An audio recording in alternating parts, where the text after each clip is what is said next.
Assalamualaikum warahmatullahi wabarakatuh. Makan siang dan minum susu gratis jadi makan bergizi gratis. Ini disampaikan oleh Pak Prabowo Subianto selaku presiden terpilih ya. Entah kenapa alasannya diganti.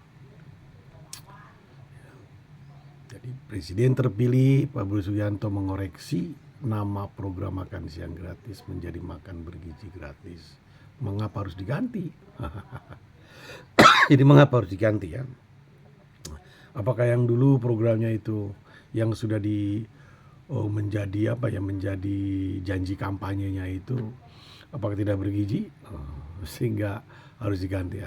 Mari ikuti berita selanjutnya bahwa Menteri Koordinator Bidang Perekonomian Erlangga Hartarto merespon isu anggaran makan siang gratis ya. Dari 15.000 menjadi 7.500 per porsi, jadi separuhnya ya. Dia katakan bahwa dalam tahun pertama program yang diubah menjadi makan bergizi gratis ini bakal menyedot anggaran 71 triliun dari anggaran APBN tahun 2025. Menarik juga ya, menarik juga. Karena apa? Dulu diisukan waktu setelah Pilpres ya, diisukan mencapai 300-an ya triliun. Waduh, itu sudah memakan anggaran berapa ya. Nah, sementara itu Menteri Koordinator Bidang Pembangunan Manusia dan Kebudayaan Pak Muhadjir Effendi bahwa anggaran 7.500 per porsi untuk program makan gratis ini dinilai cukup, bahkan termasuk besar untuk daerah tertentu ya. Bahkan belum lama ini saya baca di Brazil 4.500 ya untuk makan gratis ini. Nah, makan gratis ya. Ya memang permasalahannya bukan masalah makannya gratis dengan harga 4.500 ataupun 7.500. Yang dipermasalahkan ada kalau dulu tidak mengikut sertakan kata gizi, sekarang gizi. Jadi bisa nggak memenuhi gizi ya? Wah, contohnya aja, saya kalau beli sarapan di pinggir jalan di nasi kuning, ya, tuh harganya 7.000. Dalamnya ya nasi kuning. Dikasih apa? Dikasih cuir-cuiran telur. Sedikit sekali, kacang tanah, kemudian ada timun dengan diiris-iris tipis, kecil, bawang, sambal sesukanya, 7.000. Permasalahannya tentu orang yang beli itu tidak memikirkan bergizi atau tidak ya. Nu penting mah seubeuh ya. Jadi nu penting mah seubeuh, kenyang itulah nu penting mah ya. Ya, kalau bilang makan siang itu gratis dengan porsi 7.500 ya. Ya, ini dikritisi oleh seorang ahli gizi bernama Hafizah Anissa ya. Menyoroti ya, menurut dia bahwa angka tersebut mustahil bisa mewujudkan standar gizi yang sudah ditetapkan oleh FAO ya. Bahkan dia menyarankan agar nama makan diubah sebagai snack agar tidak melanggar ketentuan yang sudah digarisi oleh WHO. Ya. Nah, pikir ya tinggal menteri yang terkait ya berkoordinasi dengan ahli gizi. Kalau kira-kira harus memenuhi standar, artinya nanti tidak menjadi sorotan atau menjadi sorotan FAO ya. Jadi mana caranya ya melihat kadar gizi itu dengan harga 7.500 ya. Nah, ini yang permasalahan. Tapi saya tidak melihat kesan tidak mempermasalahkan, silakan kepada ahli gizi tentu juga membantu pemerintah ya dalam hal ini ya pemerintahan Pak Prabowo ya, Pak Prabowo. Karena apa? Niat bagus itu, niat bagus ya. Bagaimana caranya, gitu ya. Nah, mana saja negara-negara yang sudah menerapkan negara mana saja sudah menerapkan makan gratis ya, makan siang gratis. Ada di dunia ini ada sekitar 76 negara ya yang sudah menyediakan kepada rakyatnya untuk makan siang gratis ya di sekolah. Nah, jika Indonesia akan menerapkan di tahun 2025 ya, maka Indonesia menjadi negara ke-77. Nah, saya mencontohkan ya, Cina ini sudah melaksanakan tahun 2000 ya, dengan target penerimaan makan siang dan susu gratis ini ya, targetnya adalah usia 6 sampai 15 tahun. Itu ya diperkirakan dari SD sampai SMP ya, dengan jumlah 27 ribu ya, 27 juta anak ya. Itu sudah tahun 2000 ya. Kemudian tahun 2012 ini mencontoh Cina ya, memperluas program itu ke sekolah-sekolah di seluruh wilayah pedesaan dan menamainya sebagai School Feeding Program ya. Cakupan program ini sekitar 36 juta anak. Anggaran yang dibutuhkan 4,5 miliar US dollar, itu setara dengan 69 triliun lebih, dan untuk 10 tahun. Nah, ini belajar juga dari Cina ya. Jadi saya pikir dengan anggaran seperti itu, dengan maksud baik lah, jangan maksud jelek ya, baik lah. Barangkali untuk dipikirkan ya. Dipikirnya apa? Jangan semua anak ini dapat ya. Jadi mana dulu nih yang perlu, yang bisa memapping daerah-daerah mana yang miskin. Kalau memang tujuannya untuk pemenuhan gizi, karena makan itu gizi.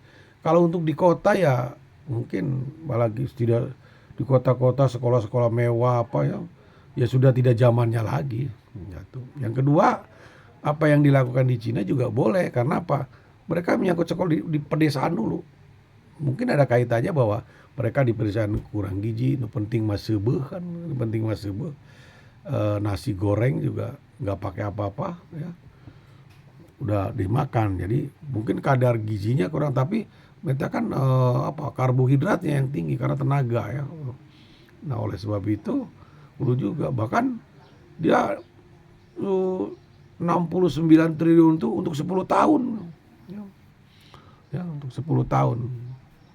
Pengertian 10 tahun bisa anggarannya atau bisa juga jangka waktunya. Kalau 69 dalam waktu 10 tahun, ya. Nah, ini nih yang dilakukan oleh Cina ya. Dan Thailand juga, ini bahkan Thailand sudah mengkonsumsi susu ya gratis untuk anak-anak itu udah lebih dulu, malah tahun 1984. 84 itu ya tahun berapa ya? Saya kuliah tingkat 2 ini. Ya. Menjelang ke tahun 3. Di kurikulum 84 kalau di sekolah ini ya. Ini mereka. Tapi hal yang aneh di sini ya, yang boleh dikatakan ini asal muasalnya hanya apa? Demo dari para peternak susu ya, susu sapi, karena mereka produksinya tidak laku. Nah, gimana caranya? Akhirnya pemerintah Thailand mengeluarkan dana, dibelilah susu itu dari peternak ya, kemudian dibagikan kepada anak-anak sekolah. Ya. Kata WHO menurut WHO bahwa program yang berikan susu ya, pemberian susu gratis bagi anak-anak di Thailand itu memberikan dampak positif untuk peningkatan nutrisi dan gizi ya. Nah, makanya dulunya jadi ada aneh juga ya, dulunya itu makan siang dan minum susu gratis ya. Kemudian wajib bergizi. Nah, permasalahannya dengan anggaran 7,5 itu ada nggak susunya kan gitu. Nah, ada nggak susunya kan gitu permasalahannya. Ini jadi permasalahan juga. Saya belum tahu persis apa yang artinya yang nanti akan disampaikan oleh timnya ya. Jadi, ya perlu juga dipikirkan dengan anggaran segitu, nutrisi dan gizinya itu memenuhi syarat atau tidak kan gitu. Menurut International Dairy Federation ya, secara umum program pemberian susu kepada anak-anak di sekolah memberikan dampak positif. Mengkonsumsi makanan padat nutrisi seperti susu yang tersedia dalam program makanan sekolah gratis dikaitkan dengan peningkatan akademik dan perilaku. Ini kata Dairy ya, Federation Internasional ini wah positif ya, signifikan lah. Ya, menunjukkan bahwa mengkonsumsi makanan padat nutrisi seperti susu yang tersedia dalam program makanan sekolah juga dikaitkan dengan ternyata ada korelasinya dengan akademik dan perilaku ya. Kemudian hal yang perlu dijadikan sebagai pelajaran ya. Bagaimana India kita mencontoh India. Pemerintah India ini menyediakan makan siang gratis. Bahkan ini enggak makan siang gratis gizi atau tidak saya nggak tahu ya. Tapi ya jelas bahwa pemerintah India menyediakan makan siang gratis untuk 120 juta anak setiap hari. Wah, semangatnya ya India ini. Saya katakan dijadikan sebagai contoh. Bukan sebagai contoh ini India ini ya. Karena apa? Kenapa 120 juta? Ya penduduknya aja nomor 2 di dunia kan. Ya. Wajar kalau 120 juta, tapi itu sebuah niat yang baik dari pemerintah India. 120 juta setiap hari menyediakan makan siang gratis. Dan jika negara-negara mampu, Indonesia juga harus melakukannya. India adalah salah satu kisah sukses dalam implementasi program serupa telah mengubah pertanian mereka. Kan makan siang kan, berarti kan kebutuhan akan beras itu kan meningkat. Ketika bulan meningkat, masyarakat meningkatkan juga pertaniannya. Termasuk mungkin bukan hanya pertanian itu dalam pengertian penanaman padi, sayuran, dan buah-buahan. Ini dampak dari kegiatan pemberian makan gratis ya. Nah, dengan program makan siang gratis ya, India dapat menggenjot penyediaan pangan lokal. Coba kan, misalnya India berhasil menaikkan produksi susu mereka secara signifikan dan merubah dari impor menjadi ekspor. Jadi awal mulanya ekspor dulu, tapi di saat yang berbarengan para petani, pemerintah memberikan bantuan ya untuk memproduksi kepada petani ya, peternakan sapi ya, sapi khusus untuk susu ya. Nah, jadi dalam akhirnya merubah dari mereka importir menjadi eksportir susu ya. Nah, ini contohnya, bahkan ini bisa yang menjadi program Pak Prabowo dan Gibran ini bisa gitu. Jadi bukan hanya memberikan susu, jadi sekian tahun merubah ya. Bahkan katanya hari ini India adalah produsen susu terbesar di dunia dengan 24% dari produksi susu global. Wes, mantap ya. Bayangkan aja. Hari ini India itu penyedia 24% dari produksi global. Produksi susu India telah meningkat dari 61% dari 137,7 ton pada tahun 2013 dan 14 menjadi 221,1 juta ton pada tahun 2021-2022. Wes, hebat. Ya, jadi membuka lapangan pekerjaan ya. Membuka lapangan pekerjaan ini, jangan lupa, jangan salah ya. Jadi cepat sekali ya. Nah ini beberapa yang saya ambil ya dari ada sini situsnya ya, di Wikipedia juga ada ya. Apa? Indikator keberhasilan 20 tahun makan siang gratis buat India. Yang pertama, tingkat stunting. Tahun 2001 ya, sampai tahun 2022 ya. Bahkan sebelum ada 54%. Tapi setelahnya turun ya menjadi 32. tingkat melek huruf dari 48 22 sebelumnya, kemudian menjadi 74,37%. PDB per kapita ya, US ya, dolar 442 menjadi 2.238. Pertumbuhan PDB ya 0,24% menjadi 9,05%. Produksi susu nasional 8 juta ton per tahun importir ya. Kemudian menjadi 221 juta ton per tahun eksportir. Jumlah CEO dari India di 500 perusahaan terbesar di dunia. Pada sebelumnya hanya 4 posisi CEO ya. Nah, sesudahnya ya mencapai 60 posisi CEO. Hebat betul. Ini 20 tahun itu ya, bagaimana India ini bisa berhasil. Nah, oleh itu saya katakan tadi bahwa program kalau sungguh-sungguh program pemberian makan siang gratis ini ya, nanti pada ya termasuk susunya, karena di sini lihat ada produksi susu kan, apa memberikan dampak yang positif, akan membuka lapangan pekerjaan dan sebagainya.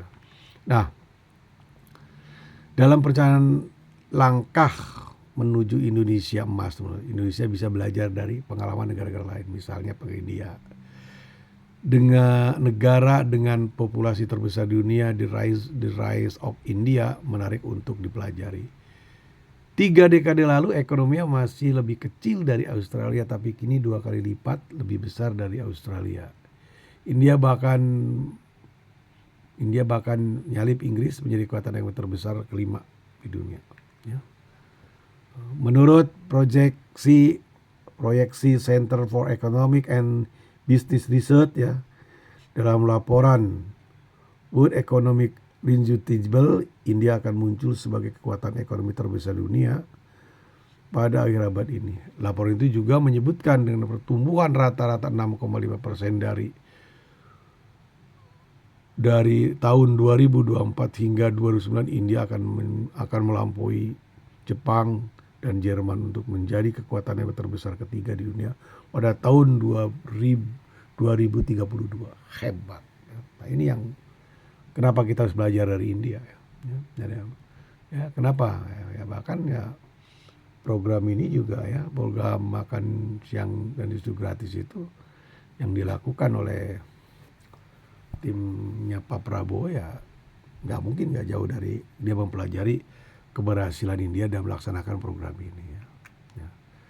Selain kekuatan ekonomi, patut juga dicatat pula sejumlah besar perusahaan global dari bidang teknologi hingga kesehatan ini dipimpin oleh orang India. Ini menunjukkan kualitas SDM India telah berkembang begitu pesat. Bagaimana yang dapat dicapai negara yang pada tahun 2000 silam 50% penduduknya mengalami stunting. Wah, hebat ya. Apa SDM? Kalau kita berbicara SDM apa? Satu ya, perlu perhatikan pendidikan. Ya. Saya membaca satu presiden riwayat cerita salah satu presiden India ya. Saya lupa namanya ya, tahun berapa itu ya. Dia sangat konsentrasi dalam pendidikan. Kalau dia bicara pendidikan ya, dia bisa mengetik sampai 17 halaman. Tapi kalau dia bicara politik dan lainnya paling 2 halaman. Dan dia akan berjaya sampai pagi untuk bicara pendidikan. Kenapa? Satu-satunya yang mengantarkan India menjadi berkualitas ya sekarang adalah pendidikan. Bahkan banyak mahasiswa India itu yang mendapat beasiswa ke luar negeri ya, di Jerman ya, di Amerika, di Inggris ya, yang dipelajari yang teknologi ya, teknologi. Lihat aja nanti Pak tulisan saya selanjutnya ya.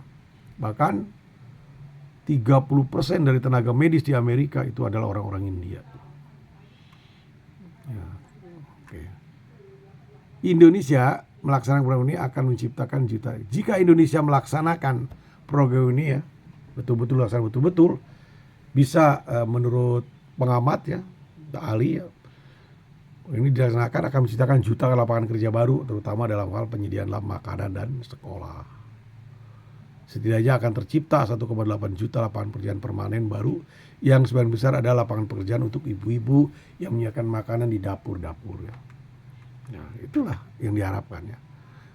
Apalagi misalnya dengan tanaman ya, perluasan pertanian banyak, berkebun, menanam singkong, menanam sayur-sayuran, buah-buahan, padi dan sebagainya, termasuk tadi sudah disebutkan akan menciptakan 1,8 juta lapangan pekerjaan.